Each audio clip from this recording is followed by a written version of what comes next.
Yeah. Ah, élu conformément à la folie des dieux, nous prêchons par le rap, nous nous falsifions par les écritures, on veille à maintenir le cap. La folie des dieux que puissant des hommes nous a établis et c'est ça qui étonne. Comme la Bible dit par nos mélodies, à travers nos prods, on prêche, on gagne les âmes. Tu as choisi les choses folles et les choses faibles, les moins forts et les moins fiables, les poltrons et les moins stables, les rappeurs, les incapables, méprisables, irréduisables. La Bible déclare qu'il fait grâce à qui il veut. Il envoie c'est lui qui se donne et ses livres. Il est souverain, il a répandu son esprit sur toute chair et sur le rappeur aussi. Le dit l'apôtre Paul.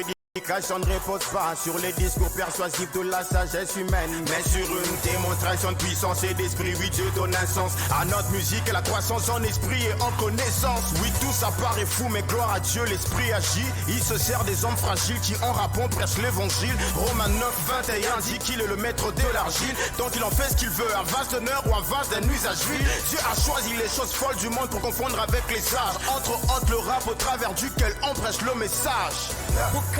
Dans le péché, le téléphone a sonné. L'appel de Dieu a interrompu mes rêves, j'étais supposé foncer dans le rap game, dans le rap, faire des mixtapes et des bad names. J'avais tout sur les potes fame, c'était pas le same, mais Jésus m'a ordonné d'enflammer le ball game. On délivre avec nos rimes, des montou, bautosa. Mélange de rap et de feu comme une casquette sur Ida Hossa. Même sans accueil en prêche, pas besoin qu'on nous félicite. Y a pas de deuil car Jésus vit et brise nos limites. Il m'a choisi, moi et le rap malgré nos déficits. Il fait exploser mes lyrics, mes limites. Tobe ta poto poto te tote tanyo sombongo peto pesa babola baoliana mesa. Béni soit le Dieu du destin, par le rap on prêche ce message et nos œuvres attestent son passage sur les villes et les sages. Jésus est le même, never changes. Turn up with him, ain't pray your favorite sport, rap and glory on our faces. Misunderstood on arrival.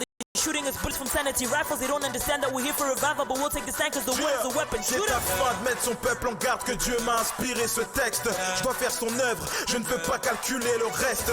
Je ne vais pas renoncer, plan de l'ennemi, je viens dénoncer. Parole de Dieu, je viens annoncer. V'là de la nourriture spirituelle, branche et que ça démange. Ouvre ton cœur et mange, mais dis-moi ce qui te dérange. Je me dois de faire sonner l'alerte, ce monde ne peut amener l'homme nulle part. Si ce n'est qu'à sa perte, ne se donne pas mais il prête. En échange d'une mort subite pour qu'on ait la vie éternelle, Dieu a donné son fils unique.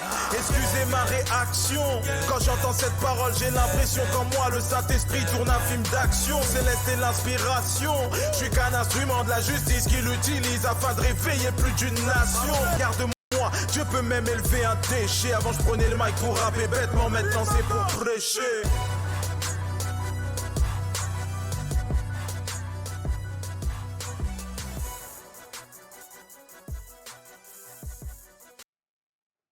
Bonjour à toutes et à tous, bienvenue sur cette nouvelle vidéo Résister à notre ennemi. Je répète, nouvelle vidéo sur Résister à notre ennemi. Merci à El George, à Hermut et à Big T pour leur musique Les choses folles. Oui, le Seigneur a choisi les choses faibles, les choses folles de ce monde pour confondre les fortes. Merci Seigneur, gloire à Dieu. Vous pourrez retrouver bien sûr ce contenu, cette musique sur YouTube gratuitement. Alors la question est posée, pouvons-nous résister à notre ennemi? Et comment y résister? Épître aux Hébreux, chapitre 12, verset 4. Vous n'avez pas encore résisté jusqu'au sang en luttant contre le péché. Bien entendu, notre ennemi, c'est le diable. Son arme, c'est le péché, c'est-à-dire la désobéissance au commandement de notre Dieu. Donc oui, il nous faut résister à notre ennemi. On est combattu en tant qu'enfant de Dieu, en tant que chrétien, on est combattu par notre ennemi. Mais nous vaincrons par Jésus-Christ, parce que le Seigneur Jésus-Christ a vaincu une fois pour toutes à la croix du Calvaire en portant nos péchés. Alléluia, gloire à Dieu. Donc nous voyons dans le livre de l'Apocalypse, chapitre 12, versets 5 à 12. Elle enfanta un fils qui doit paître toutes les nations avec une verge de fer, et son enfant fut enlevé vers Dieu vers son trône. Et la femme s'enfuit dans le désert où elle avait un lieu préparé par Dieu, afin qu'elle y fût nourrie pendant 1260 jours. Et il y eut guerre dans le ciel. Michel et ses anges combattirent contre le dragon, et le dragon et ses anges combattirent. Mais ils ne furent pas les plus forts, et leur place ne fut plus trouvée dans le ciel. Et il fut précipité le grand dragon, le serpent ancien, appelé le diable et Satan, celui qui séduit toute la terre. Il fut précipité sur la terre, et ses anges furent précipités avec lui. Et j'entendis dans le ciel une voix forte qui disait « Maintenant le salut est arrivé, et la puissance et le règne de notre Dieu et l'autorité de son Christ, car il a été précipité, l'accusateur de nos frères, celui qui les accusait devant notre Dieu jour et nuit. Ils l'ont vaincu à cause du sang de l'agneau et à cause de la parole de leur témoignage, et ils n'ont pas aimé leur vie jusqu'à craindre la mort. C'est pourquoi réjouissez-vous, cieux et vous qui habitez dans les cieux, malheur à la terre et à la mer, car le diable est descendu vers vous, animé d'une grande colère, sachant qu'il a peu de temps. » Donc ce passage du livre de l'Apocalypse résume un combat, une guerre qu'il y a eu entre les anges de Dieu et le diable et ses anges, et les démons. Et donc Michel, qui est l'archange Michel, et ses anges ont été plus forts, ils les ont vaincus à cause, vous voyez, il est dit à cause du sang de l'agneau, bien sûr à cause de Jésus-Christ, et le diable a été chassé des cieux et précipité, il a été précipité sur la terre. Et le combat qui a fait rage, entre guillemets, dans le ciel, fait aujourd'hui rage sur la terre, et il combat les chrétiens, et il combat les enfants du Seigneur, les enfants de Dieu. Il nous combat. Voilà un petit peu le résumé, et c'est bien ce que nous disait dans le deuxième épître à Timothée, chapitre 4, verset 7, l'apôtre Paul, juste avant d'aller avant de vivre ces derniers instants, il disait dans cette lettre « J'ai combattu le bon combat, j'ai achevé la course, j'ai gardé la foi. » Il savait qu'en combattant le combat dans la foi, en combattant le combat de la foi en Jésus-Christ, il allait vaincre et il allait gagner grâce à notre Seigneur Jésus-Christ qui a vaincu à la croix une fois pour toutes. Alléluia. Il est dit aussi à l'Épître aux Éphésiens, chapitre 6, verset 12, « Car nous n'avons pas à lutter contre la chair et le sang, mais contre les dominations, contre les autorités, contre les princes de ce monde de ténèbres, contre les esprits méchants dans les lieux célestes. » Vous voyez, il faut bien comprendre qu'il y a ici une guerre fait rage entre le diable et ses démons, et nous, le diable qui veut que l'humanité, entre guillemets, désobéisse, qu'elle pêche contre le Seigneur et qu'elle désobéisse à Dieu. Bien sûr, le Seigneur, dans sa grande miséricorde, nous a envoyé, il est venu par Jésus-Christ, a pris la forme d'un homme et s'est sacrifié à la croix pour nos péchés. Et il nous délivre à nous qui avons la foi, à ceux qui ont la foi en Jésus-Christ. Merci Seigneur, il nous délivre de notre ennemi. Pour autant, le combat est toujours là et l'ennemi continue à vouloir aveugler les gens, à vouloir les éloigner du Seigneur Jésus et de la foi en Jésus-Christ. Donc, Épître à Jérémie, chapitre 1, verset 19, c'est bien ce qui nous est dit. « Ils te feront la guerre, mais ils ne te vaincront pas, car je suis avec toi pour te délivrer, dit l'Éternel. » Le Seigneur est toujours là. Nos ennemis, le diable, les démons nous font la guerre, mais le Seigneur, l'Éternel, est là pour nous délivrer. Je continue. Évangile de Matthieu, chapitre 28, verset 20. Vous voyez, le Seigneur a dit « Et enseignez-leur à observer tout ce que je vous ai prescrit, et voici, je suis avec vous tous les jours, jusque la fin du monde. » Le Seigneur Jésus l'a promis, il sera avec nous jusque la fin du monde. Merci Seigneur. Et notre devoir et notre combat est de rendre témoignage à la vérité. Et qu'est-ce que la vérité ? C'est que le Seigneur Jésus-Christ est Dieu et qu'il a porté nos péchés à la croix et que nous avons le salut par la foi en Jésus-Christ. Évangile de Luc, chapitre 10, verset 19. « Voici, je vous ai donné le pouvoir de marcher sur les serpents et les scorpions et sur toute la puissance de l'ennemi, et rien ne pourra vous nuire. » Voilà le pouvoir que nous a donné le Seigneur de marcher sur les serpents et les scorpions, bien sûr les ennemis, bien sûr sur le diable et ses démons. Cela dit, nous allons vaincre grâce à Jésus-Christ, grâce à notre Seigneur, parce qu'il nous a donné cette autorité en son nom. Sachez toutefois qu'il y aura un combat et qu'un combat parfois certains combats sont plus ou moins faciles, plus ou moins difficiles. Mais en tout cas, tous les combats que nous allons mener pour marcher sur les serpents et les scorpions ne sera pas forcément un combat facile. Mais le Seigneur a dit qu'il sera avec nous jusqu'à la fin du monde et qu'il nous donnera le pouvoir de marcher sur les serpents et les scorpions. Donc du coup, c'est que nous serons vainqueurs grâce à lui. Mais cela n'empêche pas que certains combats seront très durs. Alors, quand est-ce qu'on observe finalement ce que j'ai appelé le premier round? Chaque chrétien né de nouveau pourra vous le dire, c'est quand vous avez expérimenté pour la première fois, quand vous avez cru au Seigneur Jésus-Christ, quand vous venez de recevoir le don du Saint-Esprit, c'est là que commence ce que j'ai appelé le premier round. Et c'est pour ça que pour les chrétiens qui sont sur ce cheminement, qui sont en train de découvrir les Écritures, la Bible, il est très important qu'ils soient affermis dans les Écritures, parce que le diable se sert des Écritures pour nous combattre. Et plus nous connaissons les Écritures, plus nous sommes aptes à lui résister et à combattre. Vous voyez, et il a même l'audace, si je puis dire, dans l'évangile de Matthieu, chapitre 3, versets 16 à 17, et évangile de Matthieu, chapitre 4, versets 1 à 11, juste après que le Seigneur, qui a montré, bien entendu, la voie, qui a montré l'exemple, a reçu le Saint-Esprit, le Seigneur Jésus, tout de suite, le diable est venu le combattre. Immédiatement après. Donc, attendez-vous pour ceux qui vont recevoir le Saint-Esprit, préparez-vous, il va venir et il va vous combattre. Mais vous le vaincrez par Jésus-Christ. Dès que Jésus eut été baptisé, vous voyez le baptême d'eau, le baptême de repentance, et voici les cieux s'ouvrirent, et il vit l'Esprit de Dieu descendre comme une colombe et venir sur lui. Et voici une voix fit entendre des cieux ces paroles. Celui-ci est mon Fils bien-aimé, en qui j'ai mis toute mon affection. Alors Jésus fut emmené par l'Esprit dans le désert pour être tenté par le diable. Vous voyez, il vient de recevoir l'Esprit. Après avoir jeûné 40 jours et 40 nuits, il eut faim.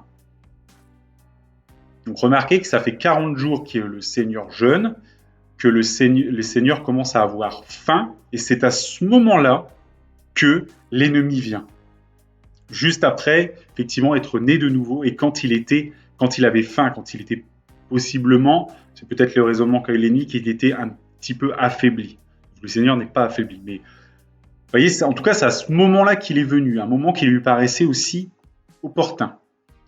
Alors le tentateur, s'étant approché, lui dit « Si tu es fils de Dieu, ordonne que ces pierres deviennent des pains. » Jésus répondit « Il est écrit, l'homme ne vivra pas de pain seulement, mais de toute parole qui sort de la bouche de Dieu. » Le diable le transporta dans la ville sainte, le plaça sur le haut du temple et lui dit « Si tu es fils de Dieu, jette-toi en bas, car il est écrit, il donnera des ordres à ses anges à ton sujet, et ils te porteront sur les mains, de peur que ton pied ne heurte contre une pierre. » Jésus lui dit « Il est aussi écrit, tu ne tenteras point le Seigneur ton Dieu. » Le diable le transporta encore sur une montagne très élevée, lui montra tous les royaumes du monde et leur gloire, et leur dit « Je te donnerai toutes ces choses si tu te prosternes et m'adores. » Jésus lui dit « Retire-toi, Satan, car il est écrit, tu adoreras le Seigneur ton Dieu et tu le serviras lui seul. » Alors le diable le laissa, et voici des anges vinrent auprès de Jésus et le servaient.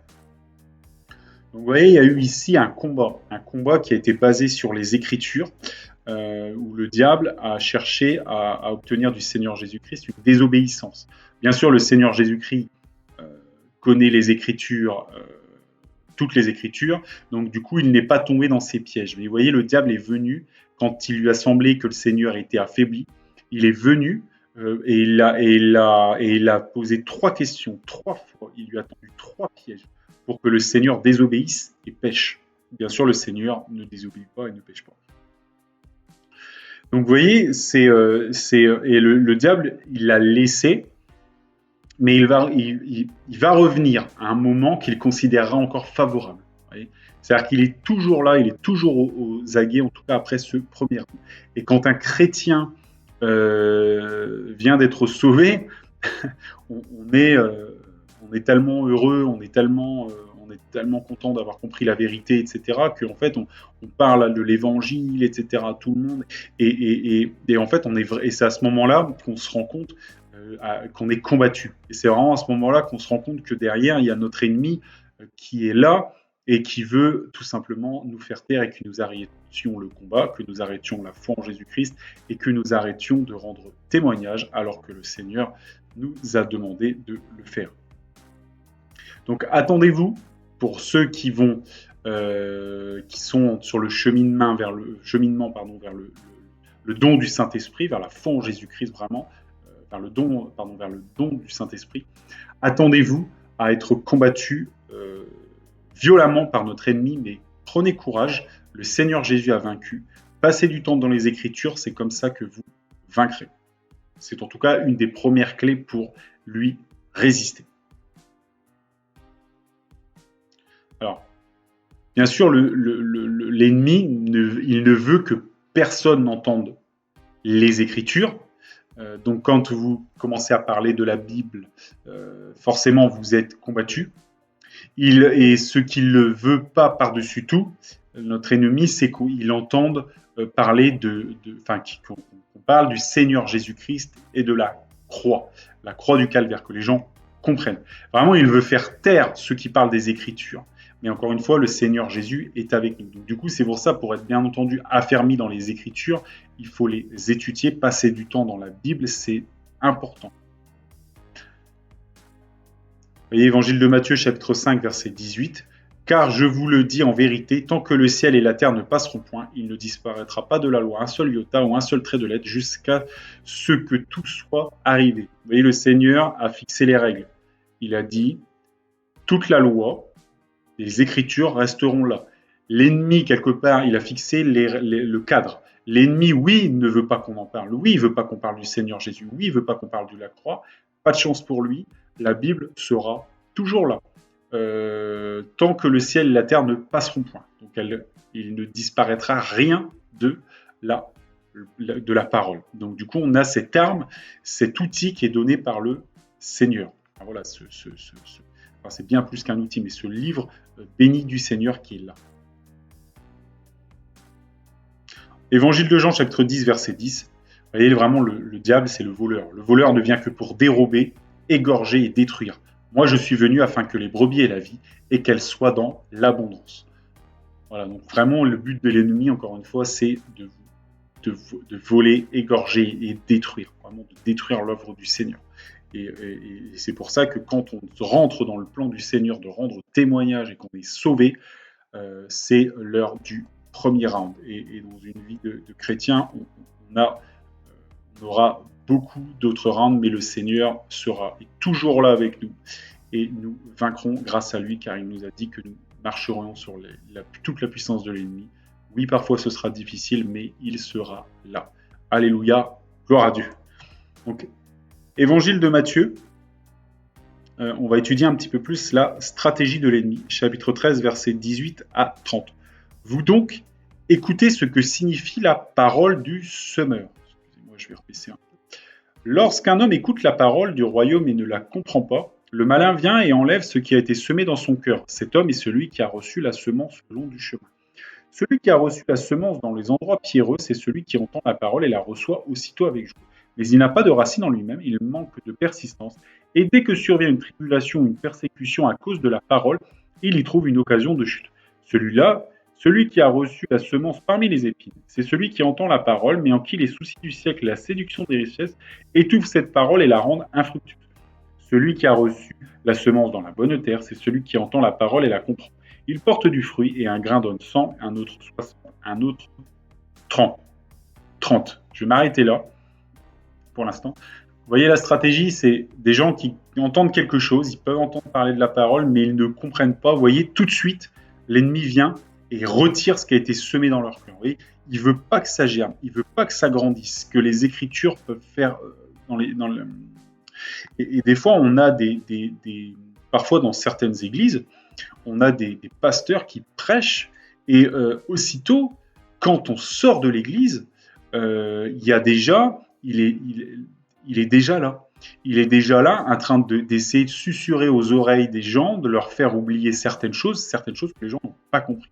Donc, il faut vraiment aussi en avoir conscience. Des fois, on se rend compte du combat, on se rend compte qu'on est en contact. Parfois, on s'en rend pas compte. Il faut vraiment être vigilant, parce qu'il est quand même dommage de venir à l'église, d'entendre un message de l'évangile et aussitôt de se le faire voler en sortant. Parce que, rappelez-vous, il est venu pour déjà dérober, ce qui veut dire voler. Alors, ensuite, la deuxième chose, c'est celui qui a reçu la semence dans les endroits pierreux. C'est celui qui entend la parole et la reçoit aussitôt avec joie. Donc, quelqu'un qui est heureux de recevoir le Seigneur. Mais il n'a pas de racine en lui-même. Il manque de persistance et dès que survient une tribulation, une persécution à cause de la parole, il y trouve une occasion de chute. Donc, du coup, ça, c'est la deuxième arme de l'ennemi, c'est de tout de suite de faire des persécutions, de faire des difficultés. Comme ça, les gens reculent et s'en vont. Quand ils commencent à rentrer dans les Écritures, à la foi au Seigneur Jésus, etc., qu'ils viennent avec joie, il essaye de les déstabiliser comme ça. C'est sa deuxième manière de faire. La troisième manière de faire, c'est celle qu'il a essayé aussi avec le Seigneur Jésus. Vous voyez, c'était donner des richesses, plein de choses, en fait, qui fait que les gens sont tellement occupés à faire plein d'autres choses qui ne prennent pas un petit peu de temps, je ne parle pas forcément de beaucoup de temps, mais un petit peu de temps pour parler du Seigneur, pour parler des Écritures. Et en fait, ça fait un peu des chrétiens, entre guillemets, stériles. Et ça, si les gens ne lâchent pas, ce qu'ils veulent, c'est au moins ce que cherche l'ennemi, c'est que nos frères et sœurs, c'est que les chrétiens se taisent, ne rendent pas témoignage. Parce que là, du coup, ça va continuer à se développer, la parole, etc. Et lui, il ne veut pas que nous soyons sauvés. Ce qu'il veut, il n'est venu que pour, encore une fois, dérober, égorger, détruire. Et ensuite, il y a les personnes qui se sont accrochées, que le Seigneur dit que c'est la bonne terre. Il la comprend, il porte du fruit, et un grain en donne 100, un autre 60, un autre 30. Alors, on continue. Il leur proposa une autre parabole et il dit « Le royaume des cieux est semblable à un homme qui a semé une bonne semence dans son champ. Mais, pendant que les gens dormaient, son ennemi vint, sema de l'ivraie parmi le blé et s'en alla. Lorsque l'herbe y poussait et donnait du fruit, l'ivraie parut aussi. Les serviteurs du maître de la maison vinrent et lui dirent « Seigneur, n'as-tu pas semé une bonne semence dans ton champ? D'où vient donc qu'il y a de l'ivraie ?» Il leur répondit, c'est un ennemi qui a fait cela. Et les serviteurs lui dirent, veux-tu que nous allions l'arracher? Non, dit-il, de peur qu'en arrachant l'ivraie, vous ne déraciniez en même temps le blé. Laissez croître ensemble l'un et l'autre jusqu'à la moisson, et à l'époque de la moisson, je dirai au moissonneur, arrachez d'abord l'ivraie, et liez-la en légère pour la brûler, mais amassez le blé dans mon grenier. Donc, l'ennemi qui n'a pas réussi à décourager les personnes, qui n'a pas réussi à retirer de leur cœur ce qu'ils avaient entendu à l'église, parfois ailleurs, qui n'a pas réussi à leur donner des richesses, etc., pour les rendre stériles, il va aussi se servir des personnes qui sont dans l'environnement des chrétiens, dans l'environnement d'un pays, etc., pour qu'en fait, il va donner à ces gens-là des tas de mauvaises idées, il va les faire vivre complètement, vous voyez, à l'inverse des commandements de Dieu, etc., avec tout un tas de transgressions. Ces gens-là ne le savent pas. En fait, ils sont utilisés, mais en fait, il va pousser dans ce sens-là. Il va pousser vers le mal, vers la désobéissance, vers le péché, et à un moment donné, les gens, certains chrétiens peuvent se faire atteindre par ça parce qu'ils sont tellement entourés de gens de gens qui sont pas chrétiens, mais du coup qui pêchent et qui font que des transgressions par rapport au Seigneur, que ça peut devenir compliqué pour eux parce qu'ils peuvent parfois être isolés. Donc c'est encore une stratégie là de l'ennemi d'isoler les chrétiens et de faire en sorte que le monde aille à l'encontre des valeurs quelque part de Dieu et des chrétiens, et donc du coup puisque nous suivons les valeurs du Seigneur, et donc du coup qu'on soit de plus en plus isolés, de plus en plus mis de côté, etc., et ça donne aussi des persécutions, etc., et ça donne des moments difficiles pour les chrétiens. Voilà les principales stratégies qu'utilise l'ennemi. Alors c'est bien d'en avoir conscience pour aussi comprendre que parfois s'il y a des persécutions, etc., c'est pas forcément dû à la personne, mais c'est dû à la personne qui est utilisée par l'ennemi. Voilà. Mais en tout cas, permettre de comprendre la stratégie de l'ennemi, ça permet aussi de s'y préparer. Alors, quand on a dit tout ça, on a bien compris qu'il y avait un combat, qu'il y avait une guerre, que le diable était ici ici-bas et qu'il combattait l'œuvre de Dieu, que le Seigneur sera avec nous, que Jésus-Christ est vainqueur et qu'on peut résister parce que le Seigneur est là. Alors, comment est-ce que finalement on peut vaincre le diable? En fait, c'est en se soumettant à Dieu. C'est-à-dire se soumettre, vivre selon les principes de Dieu. C'est se soumettre à la justice de Dieu par Jésus-Christ le vainqueur. Tout simplement parce que Jésus-Christ, lui, il a vaincu une fois pour toutes à la croix, et c'est en se réfugiant à son ombre, si je peux utiliser cette image, c'est en se réfugiant derrière notre Dieu que nous le vaincrons. Ne croyez pas un seul instant que c'est par vos propres forces, ne croyez pas un seul instant que c'est par votre propre intelligence que vous arriverez à vaincre les ennemis.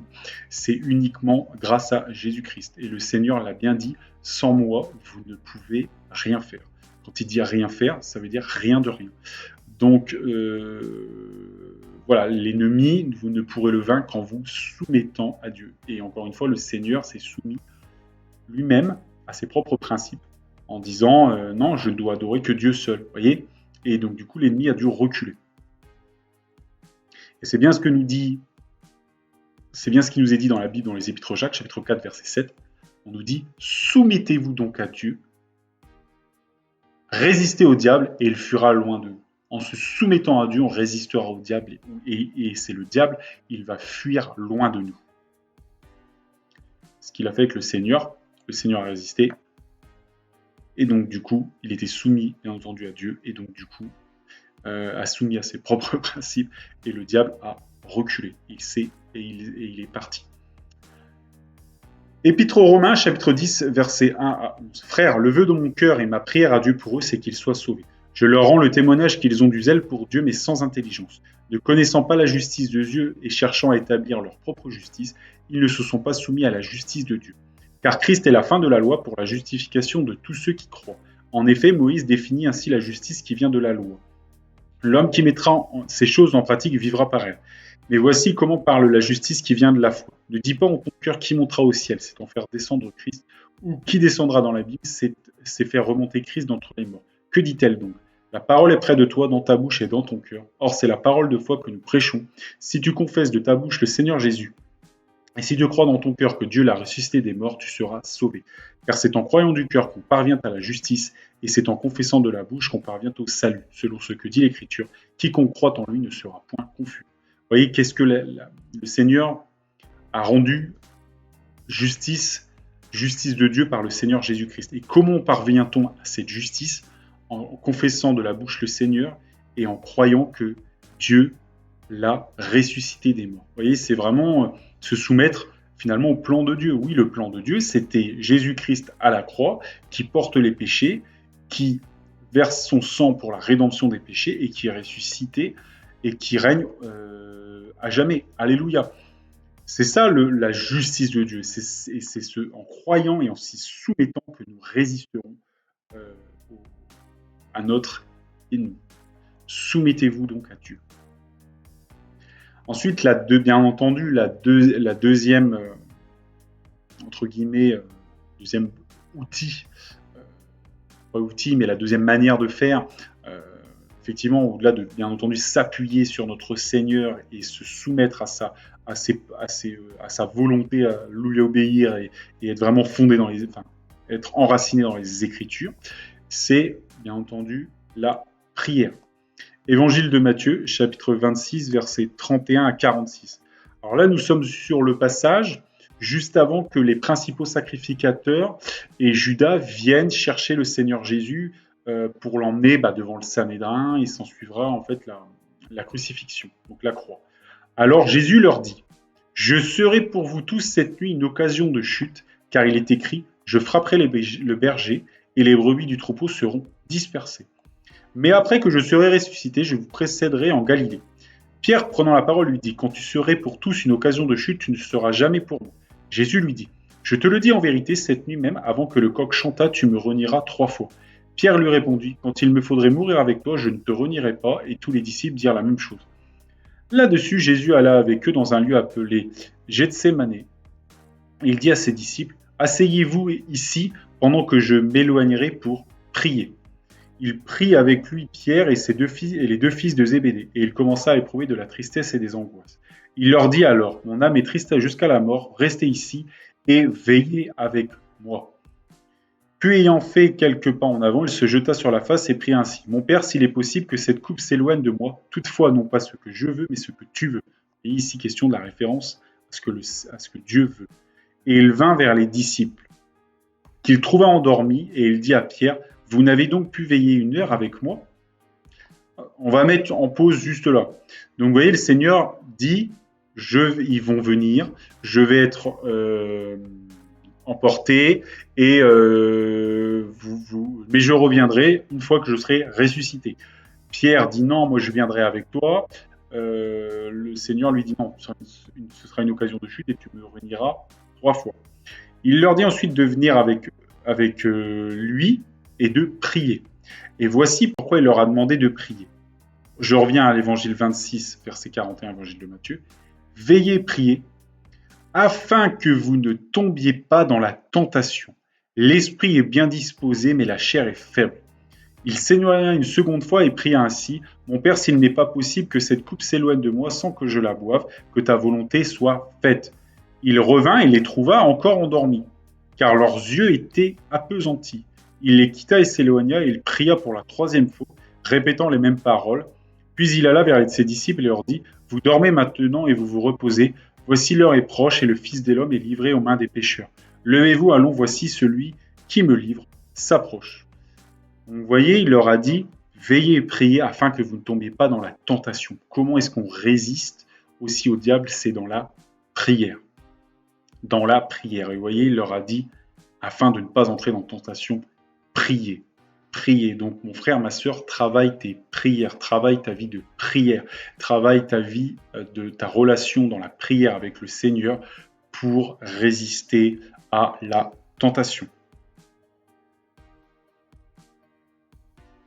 Alors, et bien entendu, le Seigneur nous a envoyé Dieu le Saint-Esprit. Le Saint-Esprit nous garde aussi, il nous guide, il nous fortifie. Et c'est ce que nous voyons dans l'évangile de Jean chapitre 16, versets 7 à 16. Cependant, je vous dis en vérité, il vous est avantageux que je m'en aille. Car si je ne m'en vais pas, le consolateur ne viendra pas vers vous, mais si je m'en vais, je vous l'enverrai. Et quand il sera venu, il convaincra le monde en ce qui concerne le péché, la justice et le jugement. En ce qui concerne le péché, parce qu'il ne croit pas en moi, la justice, parce que je vais au Père et que vous ne verrez plus, le jugement, parce que le prince de ce monde est jugé. J'ai encore beaucoup de choses à vous dire, mais vous ne pouvez pas les porter maintenant. Quand le consolateur sera venu, l'Esprit de vérité, il vous conduira dans toute la vérité, car il ne parlera pas de lui-même, mais il dira tout ce qu'il aura entendu, et il vous annoncera les choses à venir. Il me glorifiera parce qu'il prendra de ce qui est à moi, et vous l'annoncera. Tout ce que le Père a est à moi, c'est pourquoi j'ai dit qu'il prend de ce qui est à moi, et qu'il vous l'annoncera. Encore un peu de temps et vous ne me verrez plus, et puis encore un peu de temps et vous me verrez, parce que je vais au Père. Et là, le Seigneur a dit qu'il nous enverrait le Saint-Esprit, et le Saint-Esprit nous guide quand nous lisons la parole, quand nous prions. L'apôtre Paul parlait de soupirs inexprimables, où nous ne savons des fois que dire, et le Saint-Esprit plaide comme ça devant le Père par des soupirs inexprimables. Et vous voyez, c'est vraiment notre conseiller, c'est vraiment, il nous donne la force, c'est vraiment, quand nous lisons les Écritures, il nous donne des révélations dans les Écritures. Des fois, vous pouvez lire 50 fois le même passage, et un jour, ça va vous marquer, vous voyez. C'est ça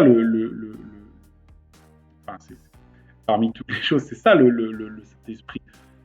Voilà, donc oui, il nous a donné le Saint-Esprit, le consolateur, et le consolateur veille sur nous. Dieu veille sur nous. Voilà.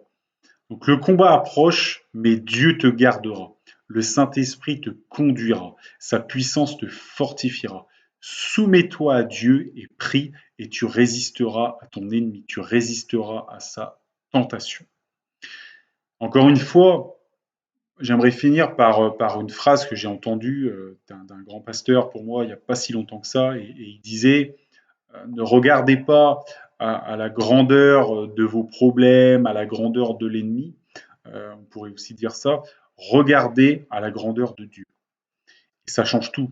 Quand vous regardez et quand vous considérez que le Seigneur a tout créé, quand vous considérez qu'il ouvre des océans comme ça, quand vous considérez qu'il envoie, qu'il fait tomber des murailles à Jéricho, quand vous considérez qu'il fait rendre fertile des femmes qui ont près de 100 ans et qu'Abraham sera et le père d'un grand nombre de nations, quand vous considérez tout ça, là vous vous dites oui effectivement c'est que le Seigneur est grand, que le Seigneur est grand et donc du coup oui, il est tout puissant et il nous délivrera et il ne peut que gagner tellement il est grand. Donc Ésaïe chapitre 59 verset 1. Non, la main de l'Éternel n'est pas trop courte pour sauver, ni son oreille trop dure pour entendre. Alors si sa main n'est pas trop courte pour sauver, ni son oreille trop dure pour entendre, adressons-lui nos prières et conduisons-nous selon ses commandements. Que Dieu vous bénisse dans le nom de Jésus et que toute la gloire lui revienne.